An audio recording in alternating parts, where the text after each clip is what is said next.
विराट हिंदू सम्मेलन में उमड़ा जनसैलाब हिंदुओं को जगाने के लिए और उनको एक मंच पर लाने के लिए पहुंचे आदि गुरु शंकराचार्य और रेणुका जी ने कहा कि हमें जाति, धर्म और भेदभाव से ऊपर उठकर सभी को एक साथ जोड़ना होगा।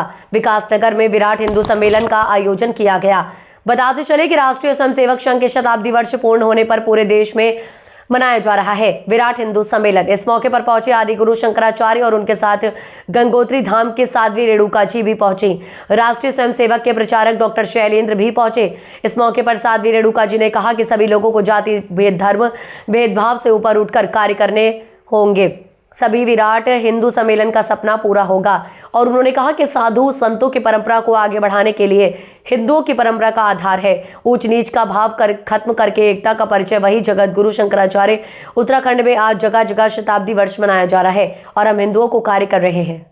जी विराट सर, जानना चाहेंगे आज विराट हिंदू सम्मेलन विकासनगर में हुआ है, कैसा आगाज है और क्या कहना चाहेंगे? संघ के शताब्दी वर्ष के निमित्त पूरे देश में ही समय हिंदू सम्मेलन हो रहे हैं। उसी क्रम में उत्तराखंड में भी 1000 से अधिक स्थानों पर हिंदू सम्मेलन हो रहे हैं। इसी निमित्त आज विकासनगर में भी ये विराट हिंदू सम्मेलन था। पूरा समाज का भी बहुत अच्छा प्रतिसाद मिल रहा है। ये अपना भारत देश समृद्ध हो, समर्थ हो, समरस हो, इसके लिए संघ 100 वर्षों से साधना कर रहा है। उसी का ये परिणाम है।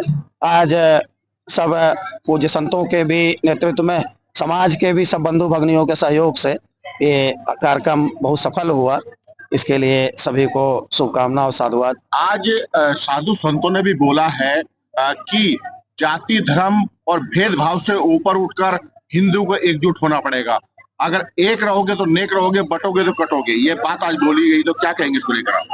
अपने समाज में सनातन समय से समाज में सब संतों के त्याग, तपस्या और बलिदान के कारण से और अनेक लोगों के बलिदान के कारण से ये सस्य श्यामला भारत भूमि हर प्रकार से सब चीजों में समरस रही, समर्थ रही।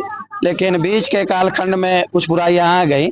फिर से पूज्य संतों ने आह्वान किया है, समाज उठकर खड़ा हुआ है तो अवश्य समाज में बुराइयां दूर होंगी, समाज अच्छा होगा, नेक होगा। तो सभी को एक साथ लेकर चलने की पहल संघ इतने सालों से कर रहा है और अनेक संस्थाएं भी इस कार्य में लगी हैं।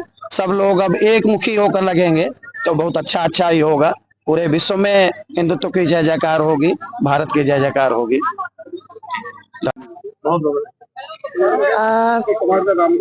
हिंदुत्व जो है वो ईश्वर का कार्य करने के लिए है।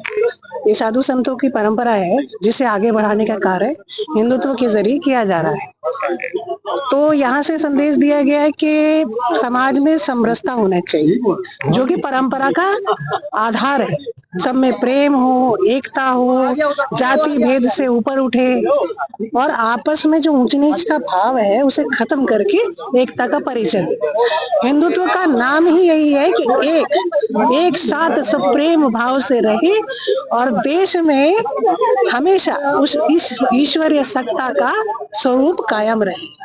यहाँ हिंदू सम्मेलन पूरे देश में किए जा रहे हैं और आज इतने सम्मेलन हुए, मैं बहुत सारे में मुझे जाना देखा मैंने, तो वहां पे मुझे लगता है कि हिंदू जिस तरीके से अब इस सम्मेलन में पार्टिसिपेट कर रहा है कि एकता का तो अब पूरा संकेत हम लोगों को मिल गया है। जागरूक हम लोग कर ही रहे हैं, साधु संत निकले हैं, प्रचारक लोग निकले हैं, सनातन धर्म योद्धा निकले हैं, गौ योद्धा निकले। तो एकता के साथ हिंदुत्व का जिस प्रकार से विराट हिंदू सम्मेलनों के जरिए हम लोगों ने अपने आप को उजागर किया है, बड़ा ही सराहनीय है। अब देश आगे बढ़ रहा है और हिंदू एक हो रहा है, ये बड़ा ही प्रसन्नता का विषय। ये साधु संत भी चाहते हैं। शताब्दी वर्ष जो चल रहा है संघ का, ये हिंदू सम्मेलन हुआ उस भारत की तप, त्याग, तितिक्षा की शताब्दी वर्ष के अवसर पर एक गाथा के रूप में जो हिंदू इकट्ठे होकर के उस गाथा को गुनगुना रहे हैं, उसी गायन में मेरा भी यहाँ उपस्थिति हुआ था। उत्तराखंड संतों की भूमि है। अगर एक संत के भी कार्य को कहा जाएगा, दुनिया के सारे कार्य गौड़ हो जाएंगे। हमारे बाणभट्ट से लेकर के आर्यभट्ट से लेकर के चंद्रगुप्त चाणक्य से लेकर के तमाम ऐसे विराट महापुरुषों के अन्वेषण हैं, केवल उनको गुनगुनाया जाए तो आज का आधुनिक तंत्र भी वहां बौना हो जाएगा। वैसे सांस्कृतिक व्यवस्था का ये सम्मेलन था। धन्यवाद।